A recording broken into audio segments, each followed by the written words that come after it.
সকালবেলা তো উঠে গিয়েছি আমি ঘুম থেকে খুব তাড়াতাড়ি ভোরবেলা, কারণ মামা বাড়িতে ছিল কালী পুজো, আর যাওয়া তো খুবই প্রয়োজনের থেকেও বেশি বড় কথা আমি এইসব জিনিস মিসই করতে চাই না। নিজের বাড়ির পুজো সেদিন হচ্ছে গিয়ে তোমার বৃষ্টি না থামছিলই না, আর মায়ের সঙ্গে যাচ্ছিলাম আমি, অরূপ যাবে বিকালবেলা। তো তখন আমি গুচিকে নিয়ে বসেছিলাম, কারণ ট্রেন ঢুকতে একটা ট্রেন মিস করেছি, ট্রেন ঢুকতে দেরি হয়ে গেছিলো। সারা স্টেশনটাকে ভিজে মমো করছে না, ট্রেন পেয়ে যাওয়ার পর না আমি আর মা উঠে গিয়েছিলাম ট্রেনে। দেন এটা হচ্ছে একদম সন্ধেবেলার লুক আমার। তো দেখো মাঝে কোনো ক্লিপে আমি নিতে পারিনি, তার জন্য আমি এক্সট্রিমলি রিয়েলি ভেরি সরি।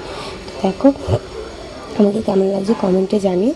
তো ভালো লাগলে ভিডিওটা like share comment and subscribe করতে ভুলো না। তোমাদের একটা সাবস্ক্রিপশন কিন্তু আমাকে ভীষণ মোটিভেশন দেয় আর একটা নতুন ভিডিও বানাতে। এটা কিন্তু পার্ট 1।